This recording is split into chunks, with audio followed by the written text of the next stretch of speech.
faz chover sobre nós água viva. Derrama o teu amor aqui, derrama o teu amor aqui, faz chover sobre nós água viva. Uma igreja renovada. Meus irmãos e irmãs, uma boa tarde para vocês. Estamos chegando aqui com o programa Evangelizando desta tarde pela TV dos Calvados, aqui em Cáceres. Muito obrigado pela sua atenção e nós vamos conversar com o Irineu Del Santo e para falar sobre mais uma vocação na igreja. Amanhã é Dia dos Pais e o Irineu está aqui para falar sobre a vida de pai, a vida de família, a vida de companheiro, a vida de educador, enfim, né? E nós queremos conversar com ele sobre isso para falar um pouco para vocês.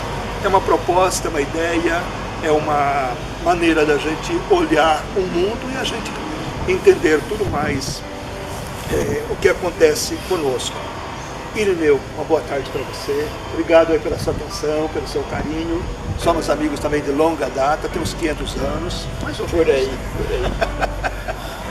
Boa tarde, Padre, boa tarde. Boa tarde também você que está agora nesse momento, né, junto conosco, conectado e torcendo por esse programa que com certeza todas as vezes que a gente participa de um programa tão rico e gostoso, a gente sai um pouco mais abastecido. Exatamente. Vejam só, ser mãe é padecer no paraíso. Esse ditado para as mães é válido para os pais também? Se é que ele é válido para as mães, também é para os pais. Porque a partir do momento que você absorveu bem aquela máxima, né, do sacramento lá que diz que quando se une a outro corpo você passa a ser uma só carne, então você passa a ter o mesmo compromisso também da mãe. Então se ser mãe é padecer, ser pai também é padecer. Só que se é que padece de uma maneira, não sei se existe isso, de uma maneira gostosa, porque eu pelo menos eu estou padecendo, mas estou padecendo de uma maneira que eu estou também me purificando. Está se realizando, né? Porque o casamento, a sua família, a sua paternidade, ela foi querida, né? Ela foi buscada, né? Quer dizer, você está se realizando.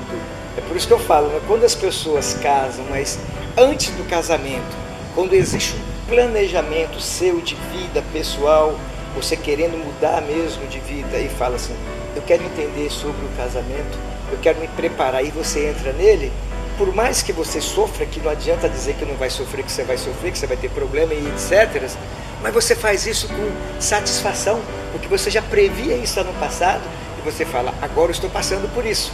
E isso é sinal de crescimento também na minha vida.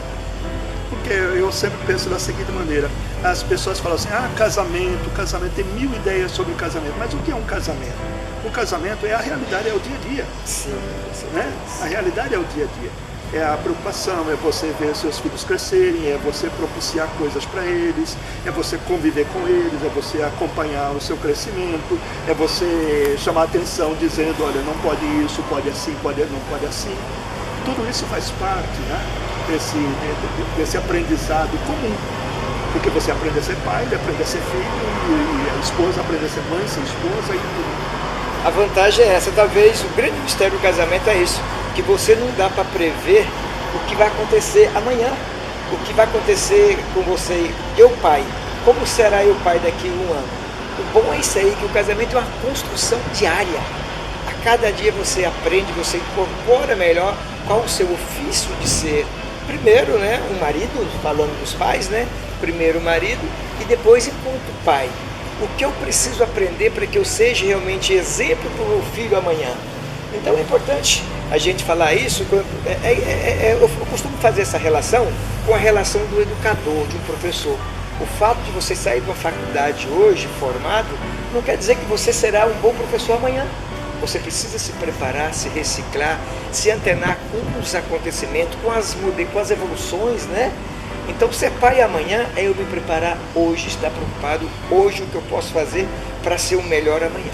Não cair de paraquedas, não fazer as coisas no susto, Não né? adianta. É um planejamento, é uma organização e tudo mais. Como tudo na vida, né, Irineu? Se você for observar, por exemplo, você pega ali os seus filhos. Bom, você tem que planejar, tem que propor ideias, porque eles vão perguntar: pai, o que o senhor quer que eu faça da minha vida? Que sugestão que o senhor me dá? Você não pode dizer: eu não sei, eu não pensei ainda, eu acho, eu imagino, mas como? É por isso que nós precisamos nos preparar hoje para ser um bom pai amanhã, né? Exatamente. Quando nós colocamos essa ligação também dentro do pai, dentro do contexto da igreja, né? Esse ano ainda mais no contexto vocacional, né?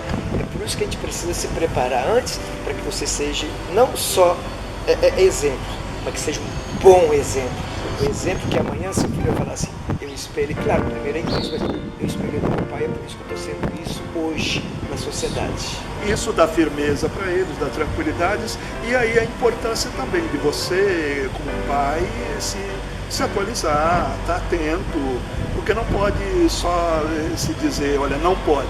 Não, você tem que dizer: não pode, mas por isso. Você dar razões para o seu não e dar razões para o seu sim, né? Porque simplesmente dizer: não pode. Mas por que não pode? Porque não pode, ué. Mas não existe isso. Você diz não pode, estar castrando o seu filho ou sua filha com a resposta que você já fechou ela. Por que não pode? Aí entra a questão do crescimento. Exatamente. Como se você quer que seu filho seja realmente um verdadeiro cristão, mas um cristão que esteja atento com a questão social, então você precisa mostrar por que a sociedade cobra. Por que eu estou dizendo não para você, que você não pode fazer isso amanhã? É dizer não ou dizer sim, mas que ele saiba por que ele vai fazer. Se é assim, então ele entra de cabeça nisso aí. Se é não, então ele esteja convicto que ele não pode fazer, porque isso, enquanto o homem, irá destruir, irá fazer com que ele se torne menos cristão e menos pai ou menos filho lá no amanhã. Exato. E assumindo todas as responsabilidades e consequências, porque tudo é um aprendizado. Né? Se você faz uma coisa boa, o que vem de consequência boa dela, você se beneficia. Se você toma uma atitude que não foi assim tão bem preparada e de repente vem uma consequência mais ou menos desagradável, você sofre as consequências dela. Quer dizer, é um aprendizado de todas as maneiras. Né? Com certeza. certeza. Todas as maneiras, isso é importante. Isso tanto para você como pai, para sua esposa como mãe, para vocês como família, para os seus filhos, que esperam dos pais exatamente isso. Eles são jovens e eles querem um exemplo, eles querem uma ideia. Falam assim: bom, eu vou perguntar para o meu pai, porque ele sabe, ele já passou por isso. Né? É importante a gente... Ele já passou por isso. Ele já passou, porque como eu disse, ele já tem experiência, né? Quando a gente parte para uma educação libertadora, a gente costuma dizer aquela máxima que você ser pai, você aprende mais do que você sendo filho.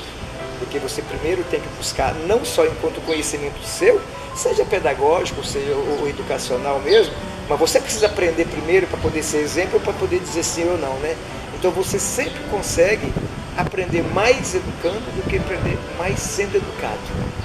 E eu digo isso porque se eu pegar Irineu quando solteiro e Irineu depois de casado e pai de família, eu tive e tenho, meus filhos já estão grandes, uma com 25, outra com 23, uma formada e outra agora se formando, mas eu ainda preciso crescer dentro de mim para que eu possa fazer, para que eu possa mostrar, porque por mais que eles tenham 2, 3 faculdades, por mais que eles sejam doutores em algumas dessas, mas ele ainda vai buscar no pai muito aprendizado, que é aquele que tem lá, é da construção familiar.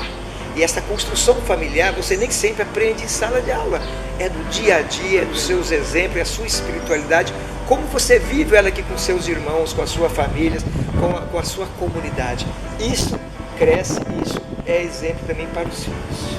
E aí nessa questão eu pergunto para você, ouvindo você falar com tamanho entusiasmo, que bacana, isso é muito bom demais para todos nós que estamos acompanhando aqui também pelo programa.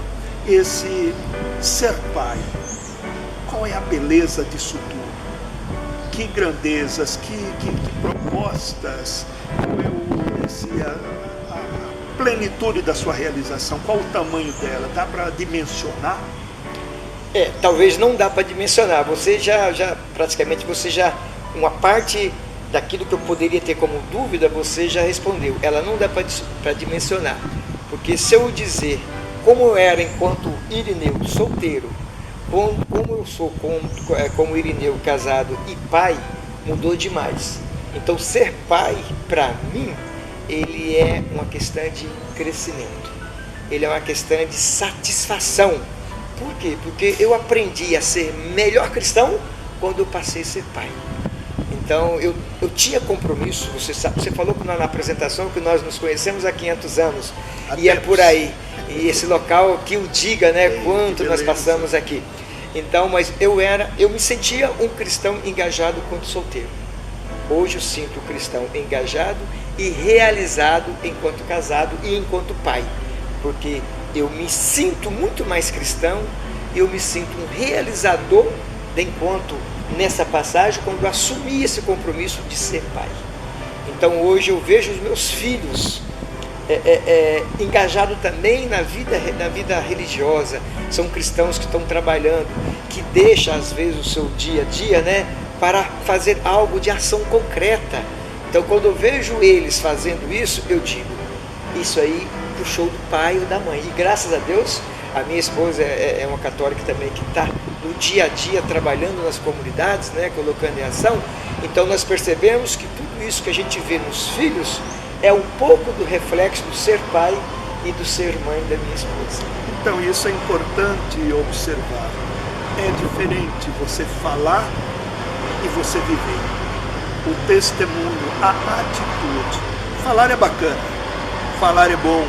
É importante que você tenha uma ideia, uma proposta, um propósito interessante, mas é muito mais bonito, mais significativo realmente você fazer. E os filhos olham muito esse fazer. Né? Você é pai e fala assim, não, eu quero ver como meu pai faz, como meus pais fazem. Né? Será que vale a pena? E de repente eles têm até a opinião deles, a ideia deles. Falam, não, meu pai, ele pensa dessa maneira. Agora eu, a partir do novo olhar que eu tenho, que os filhos hoje, né, claro, os seus filhos já com 20 e poucos anos, tem também propostas deles, mas o mais bacana, acredito assim, seja exatamente essa troca, essa parceria, né, Irineu? Essa parceria. A gente costuma dizer que quando os filhos veem o tamanho da fé dos pais através das suas ações, ele não tem como ele não seguir, porque não pairam dúvidas. Não pairam dúvida. Ele vê que você evangeliza através das ações, através do que você faz na sua comunidade, na sua família. Isso, se você é uma família solidificada, se vocês são uma família planejada mesmo e que tem a unção do Espírito Santo dentro dela, não tem como os filhos não ver o tamanho da sua fé através das suas ações. Que bacana, Irineu, olha, a gente ia ficar mais tempo aqui conversando, porque esse papo é muito agradável, muito bom, e as ideias, né, e o propósito nosso é exatamente ajudar você em casa a refletir, lembrar da importância de ser um bom pai, de dar um exemplo para os seus filhos, de acompanhá-los, de crescer junto com eles. Porque quer queira, quer não, pai aprende com os filhos, filhos com os pais. É uma troca, é um diálogo de amor, né? É um diálogo de amor. Então quero agradecer imensamente a você, né? Leva o nosso abraço para sua esposa, para suas filhas e para toda a família que ele te conhece também, o resto da família, né? Sim, com certeza. E agradecer imensamente a vocês que nos acompanharam aqui pela TV dos Calvários, com o programa Evangelizando deste sábado. Muito obrigado e está convidado a estar conosco no próximo sábado, se Deus quiser. Uma boa tarde para vocês, fiquem com Deus, em nome do Pai, do Filho e do Espírito Santo. Amém.